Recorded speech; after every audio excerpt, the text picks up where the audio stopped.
नमस्कार, हार्दिक स्वागत और अभिनंदन है आपका मेरे चैनल शास्त्र मंथन में। कवि कुलगुरु कालिदास संस्कृत साहित्य के ही नहीं बल्कि विश्व साहित्य के एक अद्वितीय कवि माने जाते हैं। उन्होंने अभिज्ञान शाकुंतलम नामक नाटक की रचना करके वस्तुतः साहित्य जगत का अत्यंत उपकार किया है। यह नाटक संस्कृत साहित्य ही नहीं बल्कि विश्व साहित्य में समादृत है, आदर के दृष्टिकोण से देखा जाता है। महाकवि कालिदास का जन्म मालवा प्रदेश में हुआ था और ईसा पूर्व प्रथम या द्वितीय शती में उनका समय माना जाता है। कालिदास ने 7 ग्रंथों की रचना की, जिसमें से 3 नाटक हैं और यह अभिज्ञान शाकुंतलम उनका सबसे प्रसिद्ध नाटक है, जिसमें दुष्यंत और शकुंतला की प्रणय कथा वर्णित है।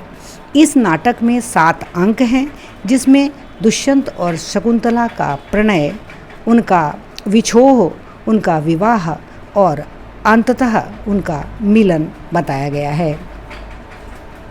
यूँ तो शकुंतला और दुष्यंत की कथा महाभारत में प्राप्त होती है, लेकिन साथ ही साथ यह कथा पद्म पुराण में भी प्राप्त होती है।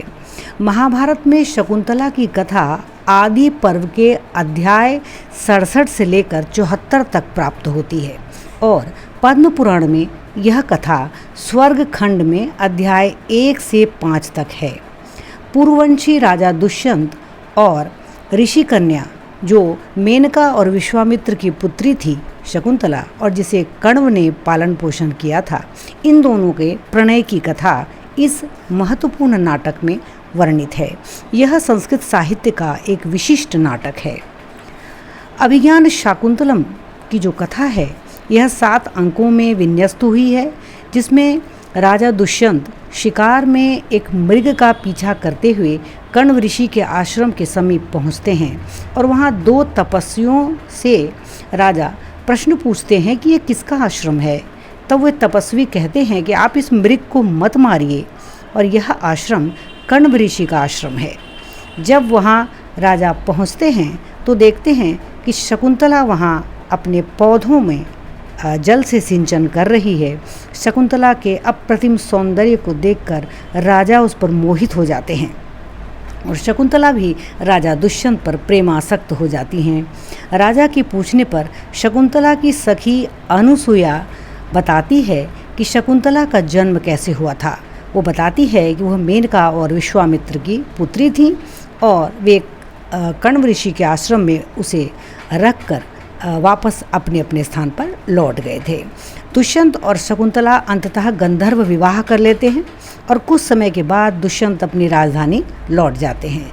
लौटते समय वे शकुंतला को आश्वासन देते हैं कि कुछ ही दिनों में अपने पास बुला लेंगे और अपनी स्मृति के चिन्ह स्वरूप अपनी अंगूठी शकुंतला को दे देते हैं। इसी घटना के आधार पर इसी अंगूठी के पहचान के आधार को महत्वपूर्ण मानते हुए इस नाटक का नाम अभिज्ञान शाकुंतलम यानी शकुंतला की पहचान रखा गया है। राजा के जाने के बाद शकुंतला राजा के ध्यान में निमग्न रहने लगी, दिन रात राजा का चिंतन करने लगी और ऐसे में उसने अपने आश्रम में आए हुए दुर्वासा ऋषि का स्वागत नहीं किया। इस पर क्रुद्ध होकर ऋषि ने शाप दिया कि जिसकी चिंतन में तुम मग्न होकर मुझ जैसे ऋषि को भूल रही हो, वो तुम्हारा प्रेमी तुम्हें भूल जाएगा। इस शाप को सुनकर शकुंतला की सखी अनुसुया घबरा जाती है और कहती है कि हे ऋषि क्षमा कर दीजिए, ये अपने आपे में नहीं है।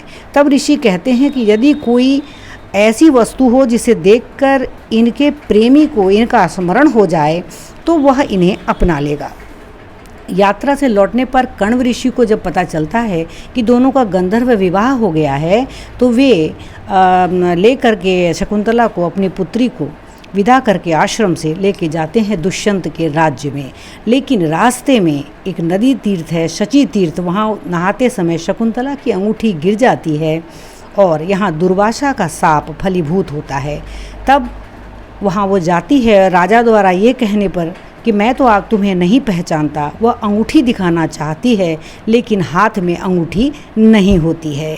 तब राजा के पुरोहित कहते हैं उसको कि आप मेरे ही घर पे रहिए, लेकिन शकुंतला की माता मेनका आती है और उसे अपने साथ ले जाती है। धीरे धीरे समय बीतता है और शकुंतला के हाथ की जो अंगूठी जल में गिर गई थी उसे एक मछली ने निगल लिया था। वह एक मछुआरे के हाथ में पड़ती है और जब वह बेचने के लिए बाजार में आता है तो राजा के सिपाही उसे पकड़कर राजा के सामने उपस्थित करते हैं। उस अंगूठी को देखते ही राजा को शकुंतला का स्मरण हो जाता है। वो दिन रात उसके शोक में मग्न रहने लगता है। ऐसे में एक बार राजा को पता चलता है कि शकुंतला महर्षि रहती हैं और ये पता दुष्यंत को तब लगता है कि जब इंद्र के सारथी मातली आकर के कहते हैं कि आप इंद्र और राक्षसों के युद्ध में इंद्र का साथ देने के लिए मेरे साथ चलिए। दुष्यंत तुरंत मातली के साथ स्वर्ग चले जाते हैं और वहाँ सफलता के साथ युद्ध करते हैं और विजयी होते हैं। लौटते समय मारीची ऋषि के आश्रम में एक अद्भुत बालक को राजा दुष्यंत देखते हैं जो शेर के बच्चों के दांत गिन रहा था। एक तपस्विनी से राजा को मालूम होता है कि वह महाबली बालक शकुंतला का पुत्र है और अपराजिता नामक औषधि की घटना से उसको यह निश्चय हो गया कि वह बालक उसी का पुत्र है। इस औषधि के प्रयोग से पिता और पुत्र के संबंध का ज्ञान होता है। कुछ देर बाद शकुंतला से राजा की भेंट होती है। राजा उससे अपने किए की क्षमा मांगता है, क्षमा याचना करता है और अंततः शकुंतला मान जाती है और पुत्र पत्नी समेत राजा मारीची ऋषि के दर्शन करके अपनी राजधानी को लौट जाते हैं। यही कथा महाभारत और पद्म पुराण में थोड़े थोड़े अंतर के साथ वर्णित हुई है। अभिज्ञान शाकुंतलम एक अद्भुत नाटक है। इसके 7 अंकों में महाकवि कालिदास ने बहुत ही सुंदर भाषा का प्रयोग किया है। उनके शब्द, उनकी शैली अत्यंत सुंदर है। उनकी लोकप्रियता का सर्वप्रधान कारण उनकी प्रसादपूर्ण और सरस शैली है। उनके सभी ग्रंथ वैदर्भी रीति में लिखे गए हैं। साथ ही साथ कालिदास को प्रकृति से इतना गहरा प्रेम था कि वो सारा प्रेम अभिज्ञान शाकुंतलम के प्रकृति चित्रण में दिखाई देता है। स्थान स्थान पर कालिदास ने अभिज्ञान शाकुंतलम में कोमल रसों के माध्यम से प्रकृति का चित्रण किया है। महाकवि कालिदास ने अभिज्ञान शाकुंतलम नामक नाटक की रचना करके वस्तुतः संस्कृत साहित्य में एक मील का पत्थर साबित किया है स्वयं को। और इनकी ये जो कथा वस्तु है ये बहुत ही स्वच्छ और नाटक के उपयोगी है। क्योंकि नाटक जितना प्रभावशाली होगा उतनी ही प्रभावशाली उसकी कथा और भाषा होनी चाहिए। इस दृष्टिकोण से महाकवि कालिदास अत्यंत सफल हुए हैं। जय श्री हरि।